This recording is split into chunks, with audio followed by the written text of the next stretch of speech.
Santapan Harian Sabtu 4 Maret 2023.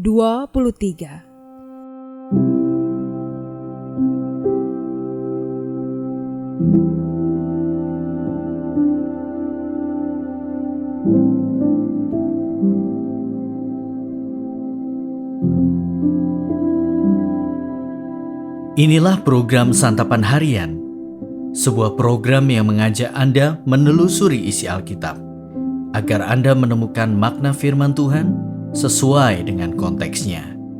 Santapan Harian tertuju bagi Anda yang ingin memiliki kehidupan rohani yang segar, kuat, dan sigap. Hari ini kita akan membaca Ayub pasalnya yang ketiga. Namun kita akan membacanya pada ayatnya yang pertama hingga ayatnya yang ke-19. Sebelumnya, mari kita berdoa. Engkau menorehkan kasih-Mu yang agung di hati kami, dan hati kami saat ini begitu rindu dengan kisah kasih-Mu di dalam sabda-Mu. Dalam sabda-Mu ya Kristus, kami berteduh. Amin. Ayub 3 ayat 1-19. Keluh kesah Ayub. Sesudah itu Ayub membuka mulutnya dan mengutuki hari kelahirannya. Maka berbicaralah Ayub, biarlah hilang lenyap hari kelahiranku, dan malam yang mengatakan seorang anak laki-laki telah ada dalam kandungan. Biarlah hari itu menjadi kegelapan. Janganlah kiranya Allah yang di atas menghiraukannya, dan janganlah cahaya terang menyinarinya. Biarlah kegelapan dan kekelaman menuntut hari itu. Awan gemawan menudunginya dan gerhana matahari mengejutkannya. Malam itu biarlah dia dicekam oleh kegelapan. Janganlah ia bersukaria pada hari-hari dalam setahun. Janganlah ia termasuk bilangan bulan-bulan. Ya, biarlah pada malam itu tidak ada yang melahirkan, dan tidak terdengar suara kegirangan. Biarlah ia disumpahi oleh para pengutuk hari, oleh mereka yang pandai membangkitkan marah Lewiatan. Biarlah bintang-bintang senja menjadi gelap. Biarlah ia menantikan terang yang tak kunjung datang. Janganlah ia melihat merkahnya fajar. Karena tidak ditutupnya pintu kandungan ibuku, dan tidak disembunyikannya kesusahan dari mataku. Mengapa aku tidak mati waktu aku lahir, atau binasa waktu aku keluar dari kandungan? Mengapa pangkuan menerima aku? Mengapa ada buah dada sehingga aku dapat menyusu? Jikalau tidak, aku sekarang berbaring dan tenang. Aku tertidur dan mendapat istirahat bersama-sama raja-raja dan penasihat-penasihat di bumi, yang mendirikan kembali reruntuhan bagi dirinya. Atau bersama-sama pembesar-pembesar yang mempunyai emas, yang memenuhi rumahnya dengan perak. Atau mengapa aku tidak seperti anak gugur yang disembunyikan, seperti bayi yang tidak melihat terang? Di sanalah orang fasik berhenti menimbulkan huru-hara. Di sanalah mereka yang kehabisan tenaga mendapat istirahat. Dan para tawanan bersama-sama menjadi tenang. Mereka tidak lagi mendengar suara pengerah. Di sana orang kecil dan orang besar sama. Dan budak bebas daripada tuannya.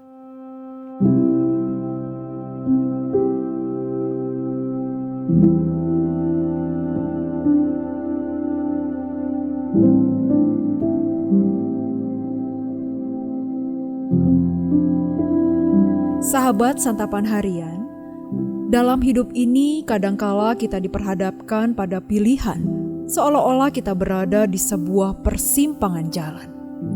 Ketika pencobaan atau penderitaan datang, apakah kita akan memilih untuk tetap setia kepada Tuhan atau tidak?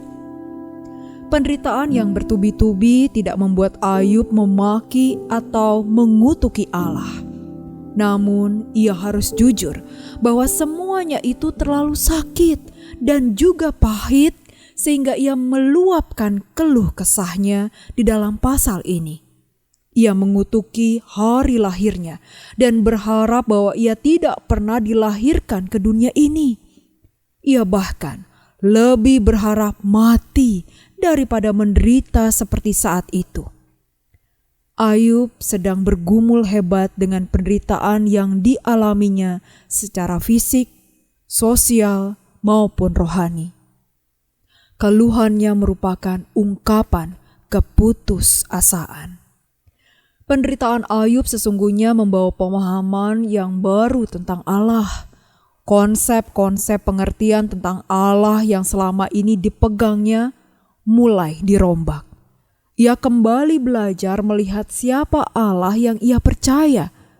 Hal itu seolah-olah menempatkan Ayub pada sebuah persimpangan dalam perjalanan imannya.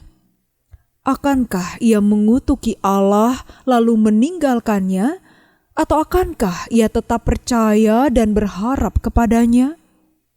Ingatlah bahwa kasih Tuhan tidak bisa diukur dan dibatasi dengan perasaan serta penderitaan yang kita alami.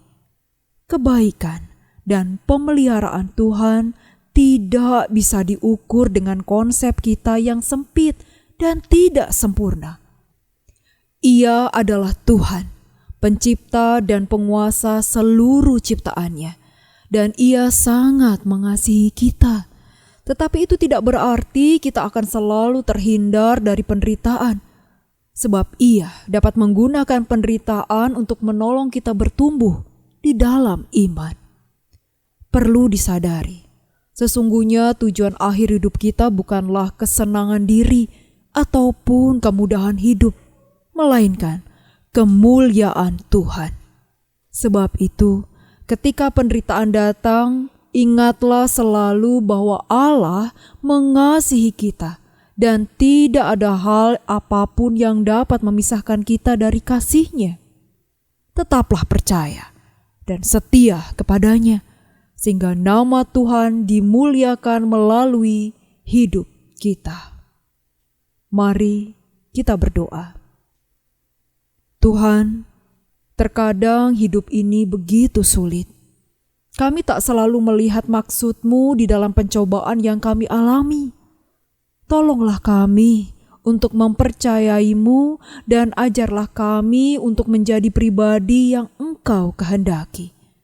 Di dalam dekapan kasih-Mu ya Yesus, kami berserah. Amin.